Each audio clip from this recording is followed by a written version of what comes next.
Boa noite, irmãos. Salmo 32, como foi já anunciado pelo presbítero Vinícius, eu gostaria de ler o Salmo e gostaria de convidá-lo para que você lesse comigo, que fizéssemos isso numa leitura responsiva. Eu leio o primeiro verso, você lê o verso subsequente, e assim lermos todos os 11 versos deste pequeno salmo chamado Salmo 32. Mas quero convidá-lo para que façamos essa leitura juntos, por favor. Diz assim, Salmo de Davi, Salmo didático. Bem-aventurado aquele cuja iniquidade é perdoada, cujo pecado é coberto.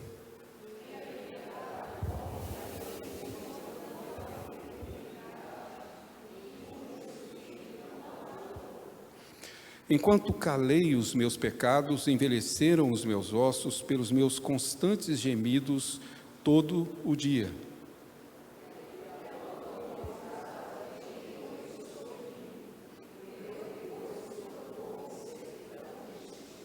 Confessei-te o meu pecado e a minha iniquidade não mais ocultei. Disse, confessarei ao Senhor as minhas transgressões e tu perdoaste a iniquidade do meu pecado.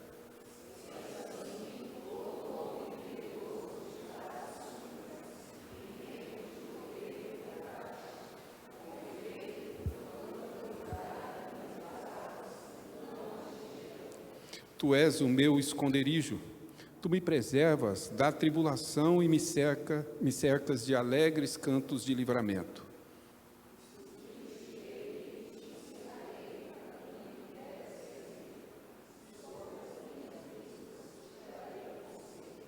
Não sejais como o cavalo ou a mula, sem entendimento, os quais com freios e cabrestos são dominados. De outra sorte, não te obedecem.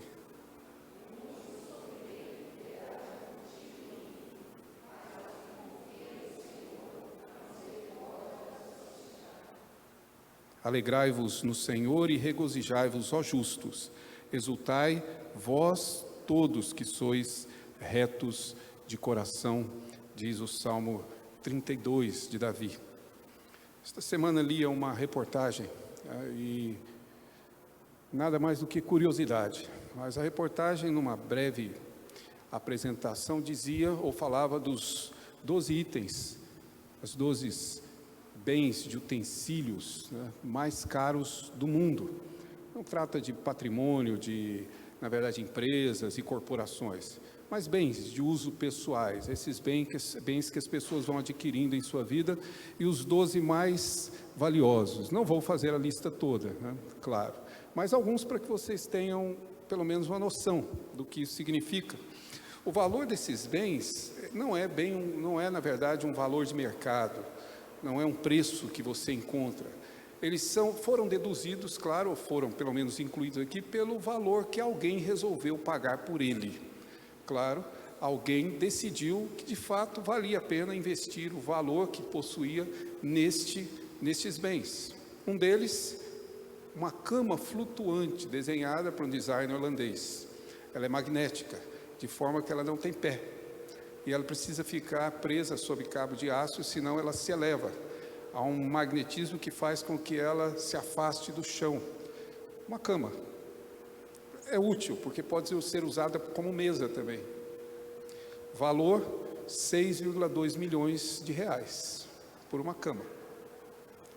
Mas também tem um outro, o rei de Catar pagou mais de 1 bilhão de reais por um quadro de Cézanne, uma pintura, e ele resolveu investir, porque é um valor que, claro, para ele isso tem um grande valor. Nos Jogos de Beijing foi mandado fazer um piano de cristal, para que pudesse ser tocado no dia da abertura, ser utilizado no dia da abertura dos Jogos.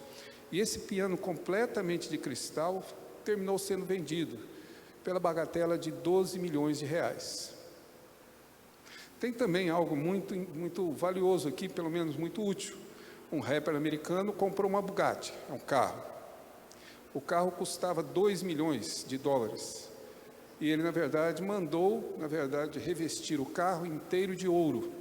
ele passou a custar, a partir daí, 38 milhões de reais. Por um Bugatti, afinal de contas, de ouro deve valer isso. Também tem o iate História Suprema, também revestido de ouro, e dizem que, na verdade, em uma das suas suítes, existem móveis que foram feitos com ossos de dinossauro. É difícil acreditar, mas tudo bem. 15 bilhões de reais. E, por fim, veja bem, não é o valor ou o numerário, mas aquilo que se atribui a cada item, que, na verdade, torna interessante, aqueles cards, aqueles cartões de colecionadores de beisebol americano. Conhece? Lembra? Você que assiste filme e vê muito? O correspondente brasileiro talvez seja a figurinha do nosso álbum, né, de futebol. Mas aqueles cards que são vendidos e que os americanos colecionam, tem um deles que é chamado de Santo Graal. Tal a raridade dele. E custa nada mais do que 12 milhões de reais. O último preço pago por um cartão de um jogador de beisebol. Com certeza você e eu não pagaríamos esses valores por nenhum desses bens. Nós estamos muito longe de ter esse dinheiro e muito mais longe de valorizar esses bens da maneira como essas pessoas valorizam. Mas, de fato, nós temos também coisas que para nós são, digamos, essenciais, valores inestimáveis.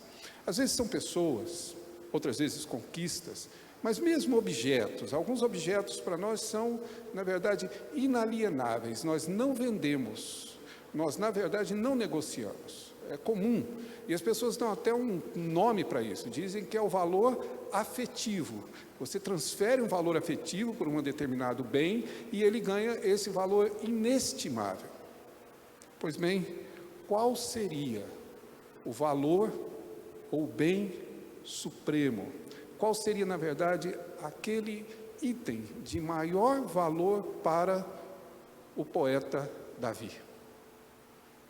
Essa é a questão, na minha opinião, que deve nos conduzir a entender este salmo.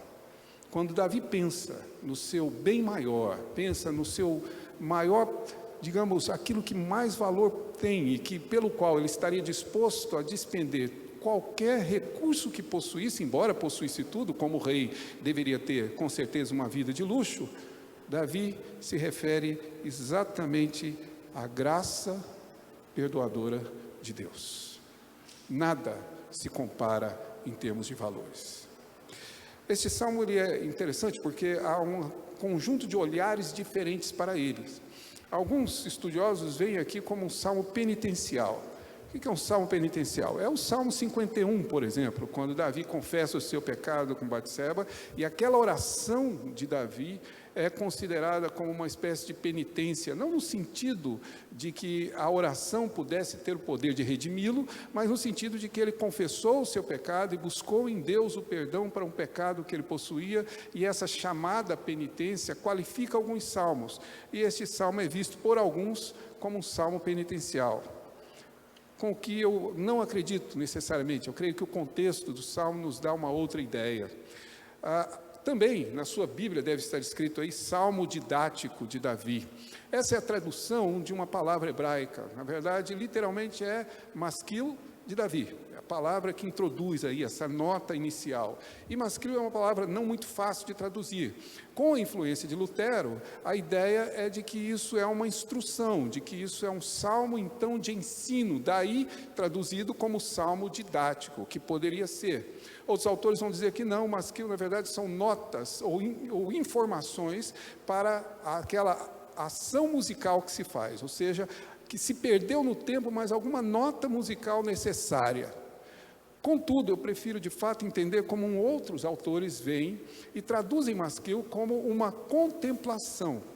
A ideia de que, neste salmo, Davi contempla exatamente o perdão de Deus. É a maneira como ele vê esse perdão, é a maneira como ele descreve, é a maneira como ele, na verdade, fala daquilo que para ele tem um valor inestimável. E é por isso que ele, de fato, faz aqui essa abertura. O salmo não é em si uma confissão, embora Davi fale da confissão. mas ele não está confessando pecados. Ele está dizendo exatamente que ele confessou no passado um ato que ele realizou, e não aqui o salmo seja essa confissão. Pelo contrário, o salmo está completamente envolvido de alegria e louvor. É assim que ele começa e é assim que ele termina, com alegria. No verso 5, por exemplo, ele diz que o Senhor o cerca de alegres cânticos de livramento. Ele termina dizendo: alegrai-vos, exultai. Portanto, o salmo é um cântico de alegria. Portanto, não cabe muito bem a um salmo penitencial. É muito mais um louvor no qual Davi, contemplando a graça de Deus, revela exatamente esse valor inestimável que ele encontra nessa graça. Pelo menos a estrutura do Salmo talvez nos ajude. Eu quero só chamar a atenção sua para isso, sem que isso tome demais do nosso tempo, mas o Salmo foi escrito em pares, se você observar. Verso 1 e verso 2 formam par, verso 3 e 4 forma outro, e eles conversam entre si. O verso 5 está isolado, mas o 6 e o 7, o 8 e o 9, o 10 e o 11 também são pares. Todos eles formam determinados pares, isso é comum de se encontrar. Também não vou fazer isso para não desviar a nossa atenção, mas tem muitas músicas, inclusive aqui na nossa música popular brasileira, que usa exatamente esse tipo de estilo, de um contraste, de uma comparação entre pares. Contudo, esses pares que ele descreve aqui estão inseridos numa estrutura onde a ênfase dele talvez nos mostre melhor o que Davi está, de alguma forma, louvando ou, de certa forma, exaltando aqui diante de Deus. E essas ênfases estão claras, se você estiver com a sua Bíblia aberta, observe. Diz no verso 1 e 2, que a ênfase está aqui na bem-aventurança. Bem-aventurado, e novamente no verso 2, nessa chamada bem-aventurança, ou seja, na graça de Deus concedida aqui. Claro que o verso de número 3, ao verso de número 7, a ênfase recai já na perspectiva de confissão, exatamente onde a palavra confissão é repetida diversas vezes.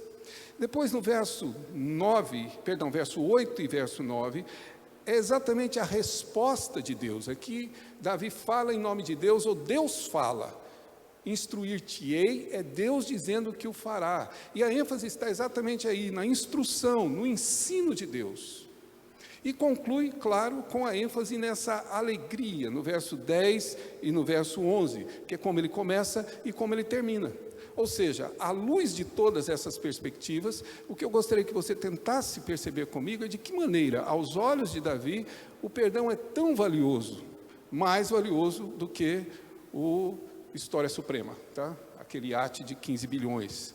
Muito mais valioso do que qualquer valor atribuído, mesmo que seja monetário. Davi está dizendo que este é o bem maior.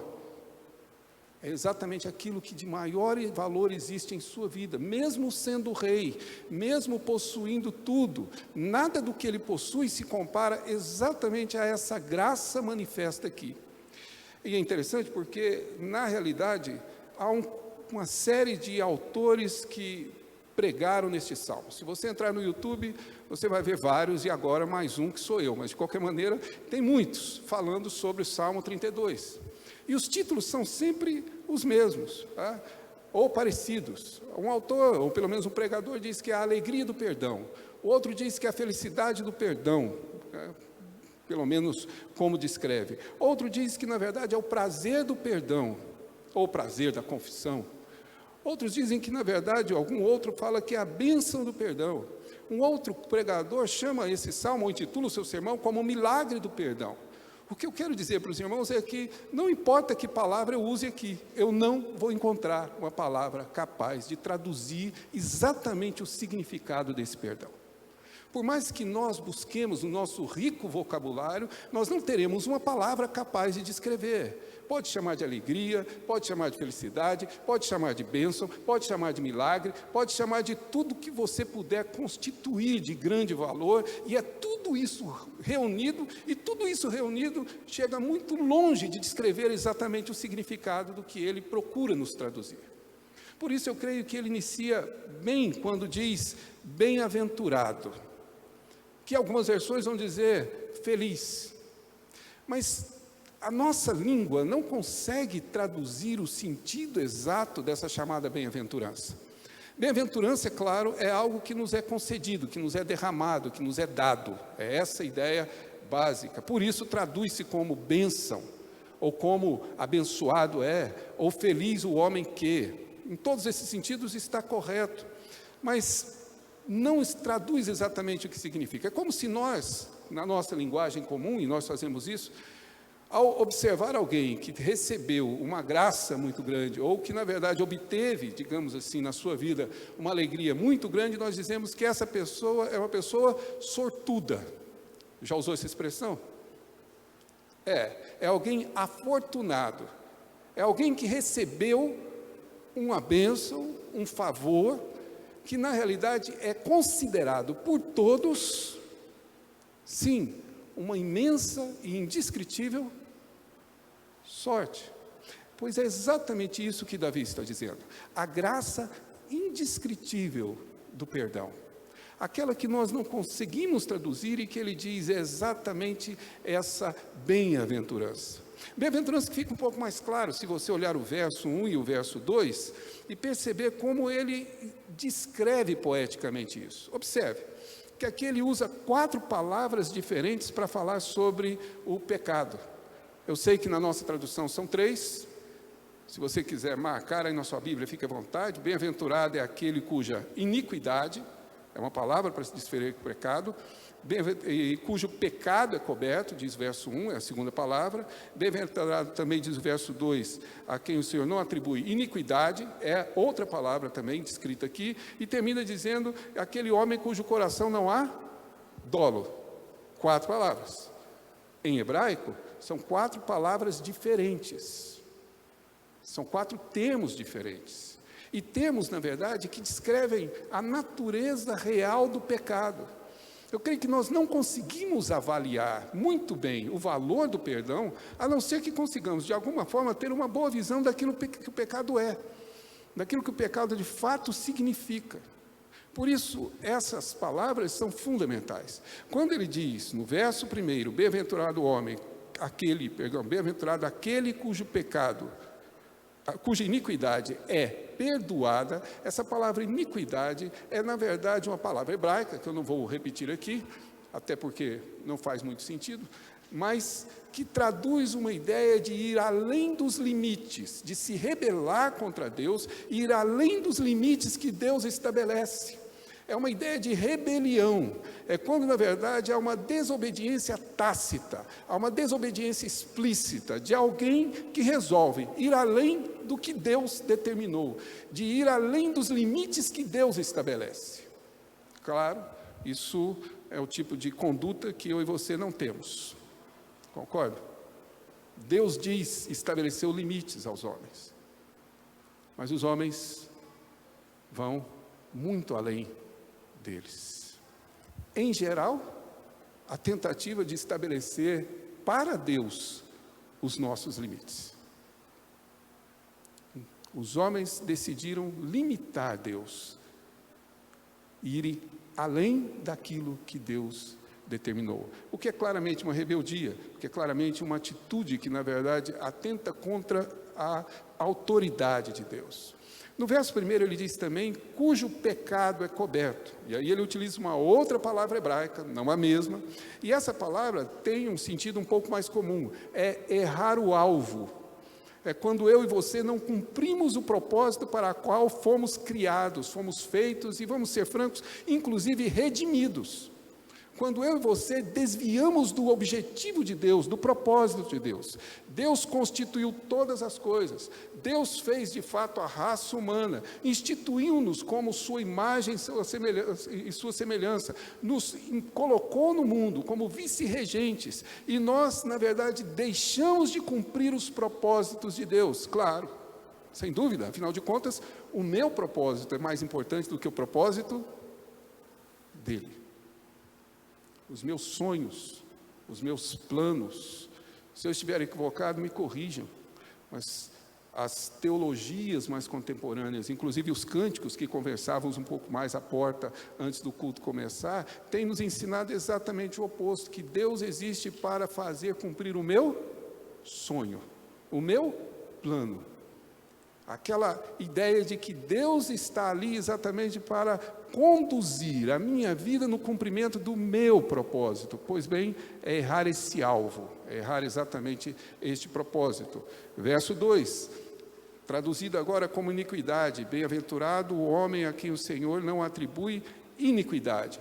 Embora a nossa tradução traga palavras iguais, aqui é uma outra palavra hebraica.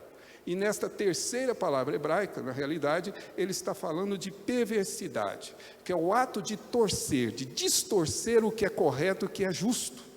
Quando nós, na verdade, tomamos o que Deus constituiu como justo, como verdadeiro, e distorcemos isso, e torcemos essa verdade para que ela atenda a nossa conveniência. Nós, na verdade, distorcemos a justiça de Deus. E claro, termina com a palavra dolo. E a palavra dolo aqui é literalmente armar armadilhas, é apanhar um animal numa armadilha, basicamente é enganar, basicamente é realmente trair alguém ou ser falso, é a ideia de alguém que estrutura ou que arruma, que organiza uma maneira de enganar a outro. Tudo isso é pecado. Esses são os pecados que Davi descreve, e o Senhor não atribui a ele. Ora, na mente de Davi está claro que, ao dizer isso, ele sabe que esses são pecados que compõem a sua vida pessoal. Esses são pecados que realmente estão evidentes, e é por isso que ele é grato a Deus, porque o Senhor, na realidade, diz ele, perdoa, verso 1. E esse perdão é literalmente levantar, ou mover, ou retirar. O Senhor retira o pecado de mim. E no verso 2, ele diz o pecado, no verso 1 ainda, ele diz que esse pecado é coberto, é oculto. Não é a ideia de que Deus varra o pecado do homem para debaixo do tapete, mas é, na verdade, muito diferente disso. Talvez você se lembre daquelas exposições que tivemos em 1 João, lá no passado, quando em 1 João capítulo 2, verso 2, João diz que, na verdade, Jesus é a propiciação pelos nossos pecados. E propiciação é exatamente a descrição do ato, ou da tampa da arca da aliança, onde o sangue era derramado, onde estava dentro da arca a própria tábua da lei, que fora, na verdade, transgredida pelos homens, pois quando Deus olhava para a tábua da lei, ou seja, olhava para a arca da aliança, ele via exatamente a nossa quebra da aliança, a nossa infidelidade, o nosso pecado. Por isso o sangue cobre o nosso pecado, propicia o nosso pecado. Claro que é uma referência ao ato de Cristo ter derramado seu sangue e seu sangue ter sido aspergido, de forma que Deus, antes de ver a aliança quebrada, vê o sangue do seu Filho. É por isso que, na verdade, ele, neste salmo, diz que bem-aventurado é aquele que tem o seu pecado coberto. Não por nós, por Deus.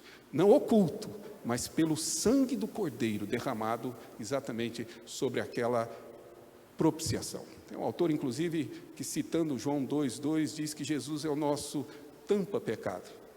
É a tampa do propiciatório que, de fato, nos perdoa. E mais, diz ele que esse Deus, no verso 2, não atribui, não considera, não contabiliza, não leva em conta a minha iniquidade. Não considera ao lidar comigo. É isto que o Salmo introduz.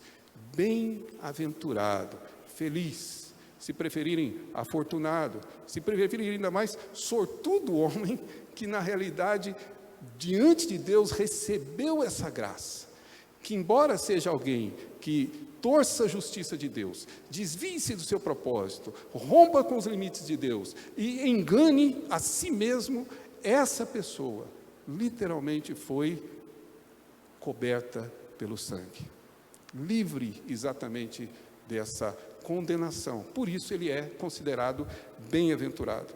E é exatamente por isso que ele nos diz, e aqui precisamos perceber bem que a última frase, cujo coração não há dolo, ou seja, em quem o coração, o espírito, nele não há dolo, na verdade é uma referência praticamente a uma introdução ao que vem a seguir.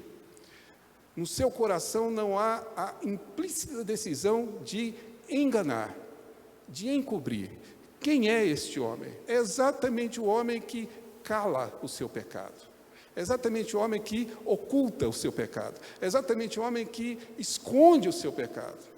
No seu coração não há dolo. A versão da Septuaginta, inclusive, traduz dizendo em cuja boca não há dolo. Talvez no entendimento claro de que o problema é exatamente isso. É um homem que nega a sua condição, naturalmente, de pecador. E por isso, o texto, pelo menos a segunda, digamos, estrofe deste salmo, que trata dessa bênção, dessa graça indescritível do perdão, trata também da graça indescritível da confissão. Mas confissão aqui não é um ato litúrgico que fizemos agora há pouco. Esse ato que nós fizemos aqui não tem poder nenhum para nos redimir, poder nenhum para nos libertar do pecado. Isso que fizemos, de forma alguma nos penitencia. Essa confissão que fizemos de pecado hoje, na verdade, não tem poder para. Entenda isso. Nossos atos são ineficazes, são insuficientes. Não é o fato de você estar arrependido, e mesmo triste, e mesmo sinceramente, digamos, culpado pelo que fez, que faz com que Deus lhe perdoe. Confissão aqui não é exatamente, digamos, o fim ou a causa, mas confissão é o meio que o próprio Deus instituiu. O que Davi está nos dizendo é que Deus nos concedeu a graça do fim, que é o perdão, mas concedemos também a graça do meio para chegarmos lá, que é a confissão. Confissão verdadeira procede de Deus, e falta-nos tempo para perceber e principalmente para entender isso, quem sabe uma outra oportunidade. Se Deus não nos concede, nem eu nem você confessamos sequer qualquer pecado que possuímos. É necessário que Ele, de fato, nos conduza. Por isso ele diz que, na realidade, bem-aventurado o homem em cujo coração, em cujo espírito existe essa intenção de se calar, de ocultar, de esconder, de realmente negar. E esse é o ponto fundamental aqui nesse texto, é que a confissão não é simplesmente falar, mas é quando alguém procura ocultar e enganar, inclusive a si mesmo, a respeito dos seus próprios pecados. E há diversas formas que fazemos isso. Uma delas é sempre nos comparar com as pessoas. Eu sou pecador, mas não tanto.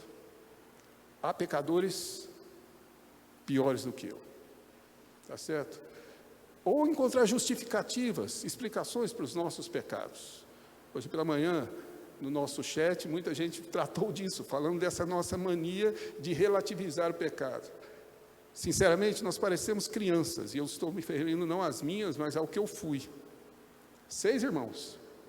Quando acontecia alguma coisa errada, como qualquer mãe, a minha mãe começava o inquérito pelo mais velho. E sempre, todos os 6 tinham a mesma resposta. Eu fiz, mas a ideia foi dele. Sempre há uma justificativa pelo erro, sempre há uma justificativa pela falha. E é exatamente isso que ele está dizendo. É alguém que, na verdade, cala o seu pecado, oculta. Ele, na verdade, ignora, ou tenta ignorar. Ele, na verdade, mente para si mesmo e finge não possuir pecado. Quem tem essa postura, quem tem essa conduta, diz Davi, é que, na realidade, é um homem cheio de dolo. E mais do que isso, ele diz, eu tentei agir assim. Enquanto eu calei o meu pecado, enquanto eu ocultei as minhas ofensas, enquanto eu neguei a verdade do pecado em mim, enquanto eu não reconheci o quão pecaminoso eu sei, enquanto eu não disse claramente que eu descumpro o propósito de Deus, que eu de fato vou muito além dos limites que Ele me estabeleceu, que eu sou rebelde, que eu me revolto contra Ele, enquanto eu não confessei tudo isso, as consequências aparecem. Toda uma dor física e psicológica, resultante de um mal espiritual. Está descrito aqui nesses textos que vocês leram, ou seja, enquanto eu calei os meus pecados, meus ossos envelheceram. E eu gemia todo o dia. Não é gemia todos os dias, eu gemia o dia inteiro, de dor, porque o pecado e a culpa, na verdade, agiam assim, promoviam em mim essa dor. Enquanto eu neguei essa realidade, era exatamente isso que aconteceu, ou seja, a minha saúde desapareceu. Eu estava, na verdade, vivendo dor e culpa contínua o dia inteiro. Mas observe, ele ainda diz que pesava a mão do Senhor sobre mim dia e noite. Não é difícil imaginar a mesma figura de linguagem, que isso inclui, inclusive, as madrugadas e as insônias, quando o sono vai embora e psicologicamente nós não temos nenhuma condição de enfrentar a nossa culpa perante Deus. A nossa consciência nos condena e ele diz que o seu vigor se tornou como sequidão de estio. Bonito, e principalmente porque é poético, né? Sequidão de estio é uma linguagem bonita. Mas, por exemplo, a Septuaginta traduz isso como meu coração se tornou palha seca, terreno seco, em plena seca. Eu me tornei um homem sem vigor, o meu coração era um feixe de palhas. A ideia é exatamente de um sofrimento muito grande, ou em outras palavras, a tentativa infantil de tentar negar o pecado que existe em mim, de resolver o problema da culpa pela negação, é tolice. E é tolice porque é negar o inegável. Tá certo? É exatamente uma bobagem de alguém que realmente não reconhece o quão pecador é. É tolice, mas não é tolice apenas, como é ineficaz. Não traz solução nenhuma para a culpa. Quanto mais você nega, quanto mais nós calamos os nossos pecados, mais culpa sentimos, e não menos. Mais angústia sofremos. Quanto mais ocultamos as nossas falhas, e queremos dar a impressão de santidade que às vezes de fato não possuímos, nós na realidade trazemos sobre nós muito mais sentimento de culpa do que libertação dele. Portanto é ineficaz. E além de ineficaz, é prejudicial, porque isso acaba com a saúde. Não é, penso eu, sem razão, porque nós estamos com tantas pessoas sofrendo de males psicológicos e psiquiátricos, que esperamos que a doutora Anne os ajude.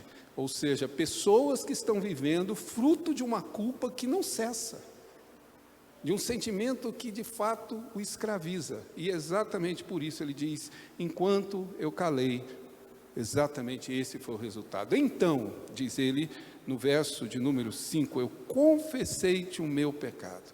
E quando eu fiz isso, e não ocultei mais a minha iniquidade, eu disse para mim mesmo, eu vou confessar ao Senhor as minhas transgressões, o resultado é simples, tu me perdoaste o pecado. E a culpa desapareceu.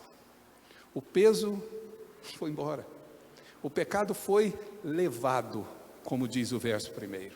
Por quê? Porque o Senhor, de fato, é quem me perdoou. A única solução para a culpa se chama perdão. Queria que você observasse duas coisas importantes aqui nesse texto. O primeiro dele diz, ele, confessei-te. Eu confessei ao Senhor, eu disse ao Senhor, e eu não confessei um pecado, eu não confessei alguns pecados, tá? Genericamente como fazemos. Nos meus bons tempos joguei muito futebol, né? E quando terminava de jogar uma partida acirrada, decisão de campeonato, imagine as decisões de campeonato importantes que participei, quando terminava aquele jogo, depois de nós termos nos agredido de todas as formas possíveis, xingado de todas as maneiras, irado com toda a ira possível do mundo.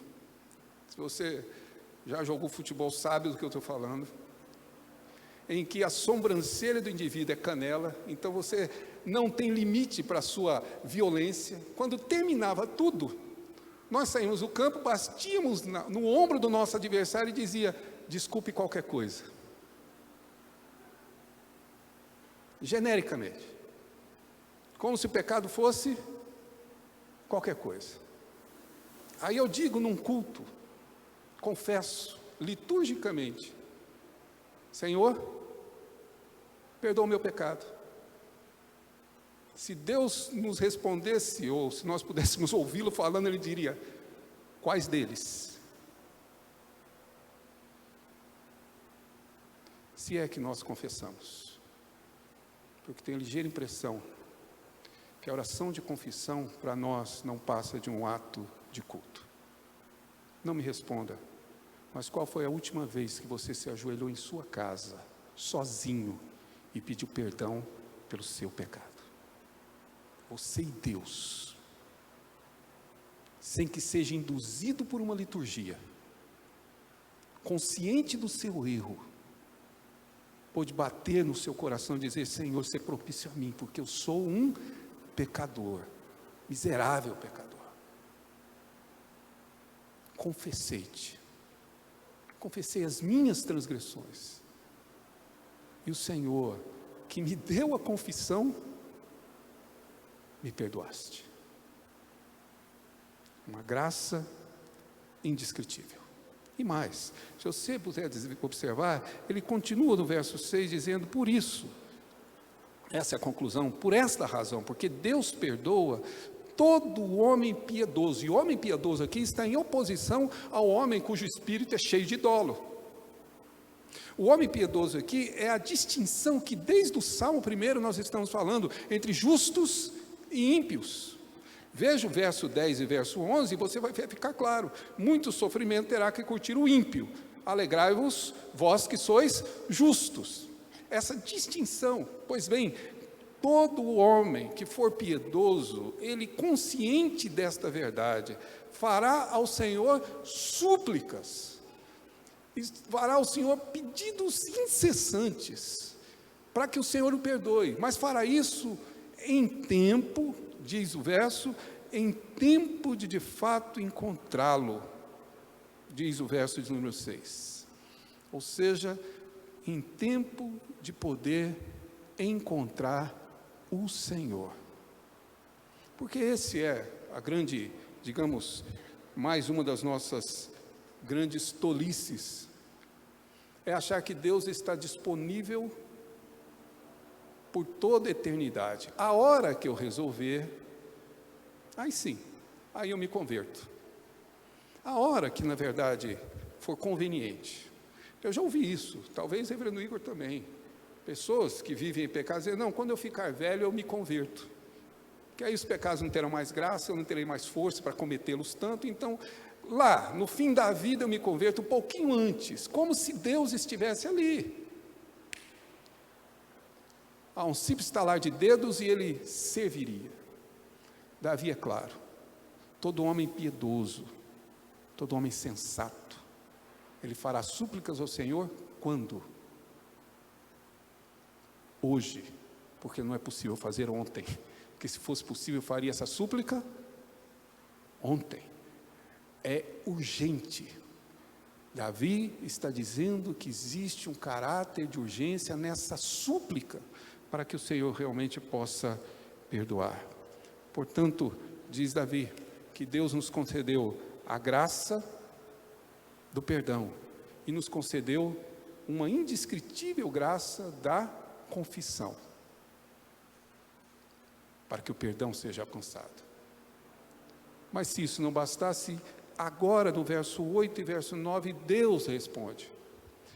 Em outros salmos vai aparecer, ou, por exemplo, poderia ou deveria aparecer quando aparecem esses termos, dizendo: disse o Senhor, ou ele me disse, mas aqui não, aqui a linguagem é direta. O Senhor interrompe a oração de Davi para dizer: instruir-te-ei e te ensinarei o caminho que deves seguir, e sob as minhas vistas eu te darei conselho. A graça indescritível da instrução do Senhor. Eu não sei se você consegue perceber, mas Davi viu a cena como completa. Deus me dá o perdão, mas para que eu alcance o perdão, Deus me dá a confissão. Mas além de me dar o perdão e a confissão, Ele agora me instrui para que eu não peque mais, para que eu não erre mais. Ele olha para o futuro e me diz: eu vou te ensinar que caminho você deve seguir. Eu vou, na verdade, abençoar a sua vida, mas vou abençoar de maneira completa, não resolvendo apenas o problema da culpa que ficou no passado, mas olhando para o futuro para que você não erre mais, para que você não cometa esses erros novamente, para que você não repita em sua vida uma continuidade de enganos. Então o Senhor te instruirá, diz Ele, eu vou te instruir, eu vou te ensinar. Você vai caminhar, mas quem vai te dar conselhos sou eu. Essa é a graça indescritível. Que conselheiro você gostaria de ter além dele? Esses dias me perguntaram, para que eu escolhesse entre algumas pessoas, quem eu gostaria que pudesse fazer uma mentoria comigo. Eu gostaria que fosse ele. Se possível. Eu preciso de alguém que me aconselhe, que me conduza, que me ensine. E é exatamente isso que o Salmo diz. Eu vou te instruir, eu vou te mostrar o caminho. Eu vou, na verdade, te dar conselhos em como você se deve conduzir. E veja bem, acrescenta, para que nós não sejamos humanos desumanos, ou sejamos sem entendimento. É simples. Deus vai me instruir e diz, e exorta, não seja, e é o Senhor falando, como o cavalo ou como a mula. E aí só tem uma forma de fazer cavalo e mula obedecer: cabresto e freio. Senão ele não te obedece. O homem desumaniza na medida que se afasta de Deus. Então é preciso que tenhamos um entendimento, não sejamos tolos. Se preferirem uma linguagem bem brasileira, pelo menos goiana, mineira, mato-grossense não seja burro. É essa a linguagem. Nós costumávamos dizer isso no seminário, né? Quando alguém ia pregar, a gente sempre tinha dificuldade, ficava preocupado, a gente aconselhava, a gente dava uma orientação, estimulava o colega, né? E aí nós dizíamos para o colega, olha, não se preocupe, que está escrito lá no Antigo Testamento, se Deus usou uma queixada de jumento, por que não pode usar o jumento inteiro? Por que Ele não pode usar-nos? Mas é exatamente isso, Deus está dizendo, não seja tolo, não seja como um cavalo, não seja como uma mula que precisa ter cabresto, porque se não for assim, não anda, não obedece. Seja pelo contrário, caminhe nos meus conselhos, caminhe na minha instrução. E aqui vem um detalhe que talvez não fique muito claro na nossa tradução. A palavra instrução tem na sua raiz, tem na sua origem, a ideia da Torá. Aquela lá do Salmo 1, aquele que medita na sua lei, na sua Torá, na sua instrução. E aqui, como sempre os Salmos nos ensinam, de onde procedem as instruções do Senhor?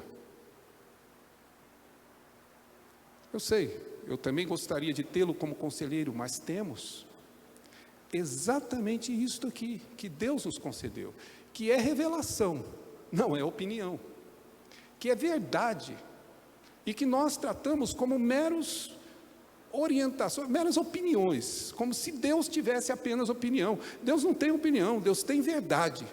Quando Ele nos instrui à luz da sua Escritura. É exatamente esta Escritura que é o seu conselho que me guia. É exatamente a sua palavra, a palavra dele, inerrante, eficaz, infalível, inspirada, que na verdade me conduz e me ensina a viver, e que de fato me instrui para que eu não erre mais. Mas ou estou enganado, ou a palavra de Deus não tem mais esse valor ou esse significado para nós. É exatamente o contrário daquilo que Davi diz, ou seja, grato ao Senhor, porque além de me conduzir, além de me dar o perdão, me conceder a graça indescritível da confissão, Ele também me dá uma graça indescritível de uma instrução por toda a vida. Conselhos que conduzem o meu caminho para que eu não cometa novamente os mesmos erros que cometi.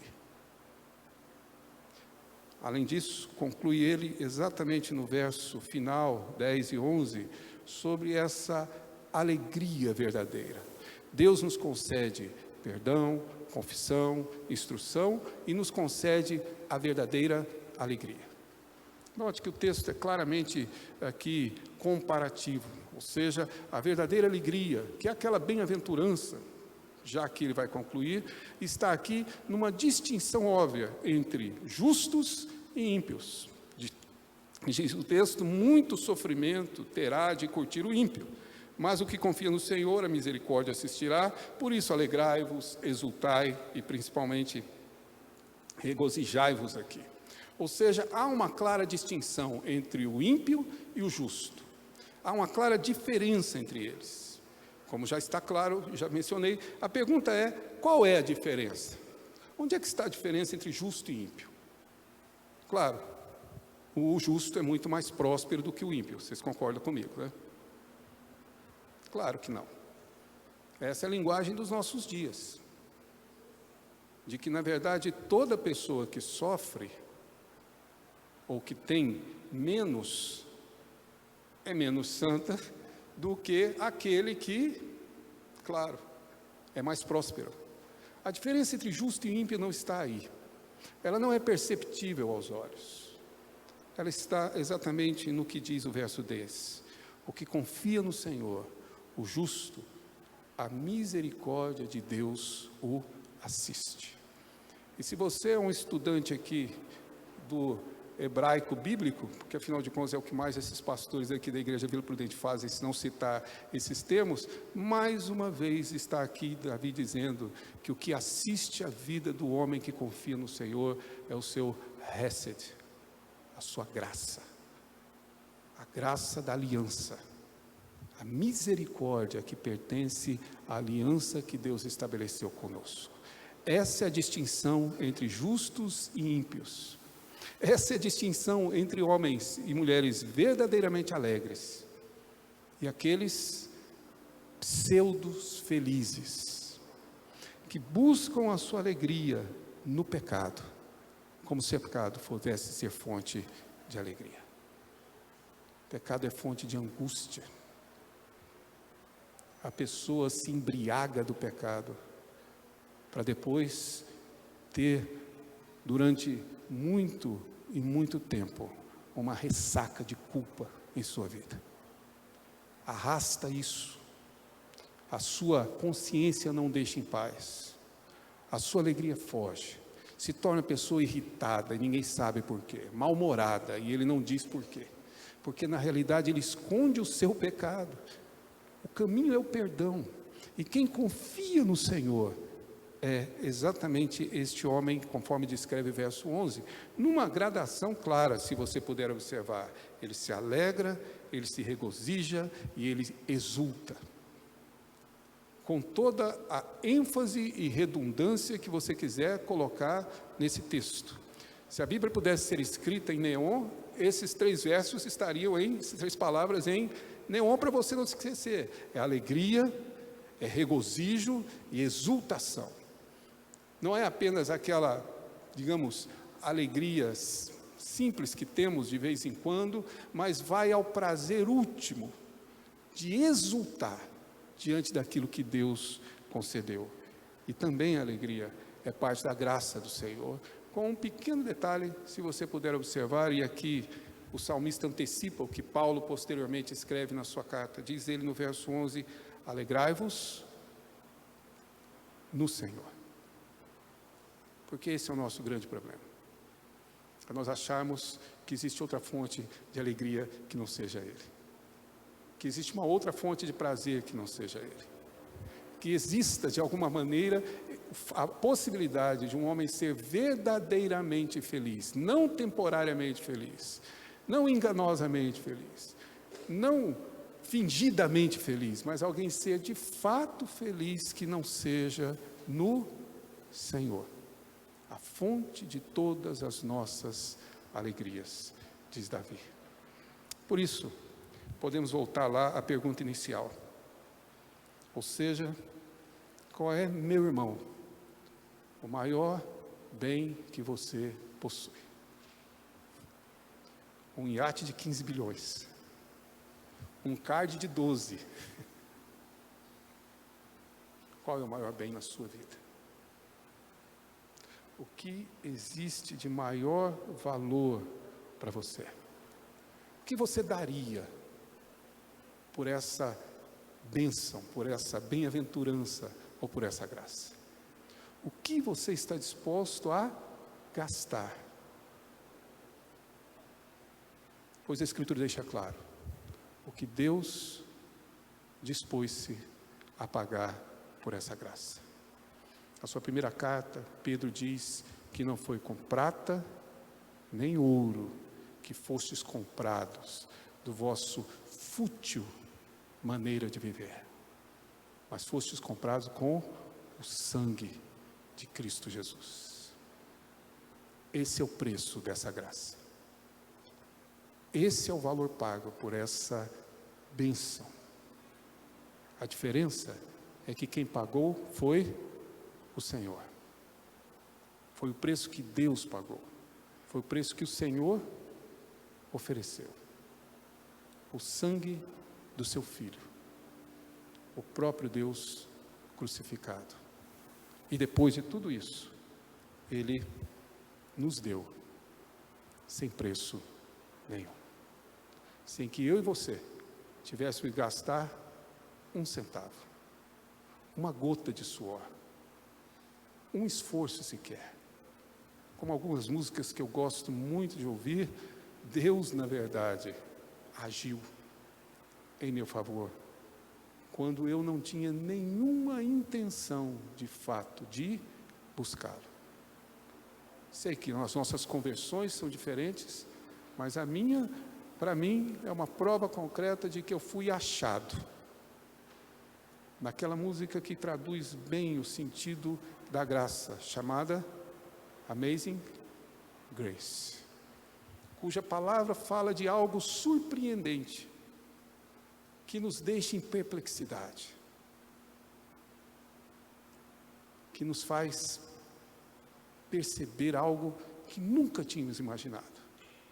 Aconteceu comigo aqui em São Paulo. Eu fazia um curso no Jumper há alguns anos atrás, bastante tempo, né? E assistindo esse curso, o meu professor era um pastor americano muito conhecido, escritor de comentários, etc. E ele ia pregar numa igreja, a Igreja do Calvário, aqui nos Estados Unidos, aqui em São Paulo, que é uma igreja que tem um culto em inglês, porque ela é de origem realmente norte-americana. Boa parte dos membros, a maioria, são todos americanos. Então tem um culto deles em português, mas tem um culto em inglês. E ele iria pregar naquele culto, e eu fui assistir. Mas aí teve um momento, para mim, épico no culto. É que antes da mensagem dele, uma das missionárias, educadoras cristãs, reuniram as crianças na frente, assentado, e ela então foi fazer a mensagem para as crianças antes da mensagem para os adultos. Já me surpreendeu aí, eu achei muito interessante como eles organizaram o culto.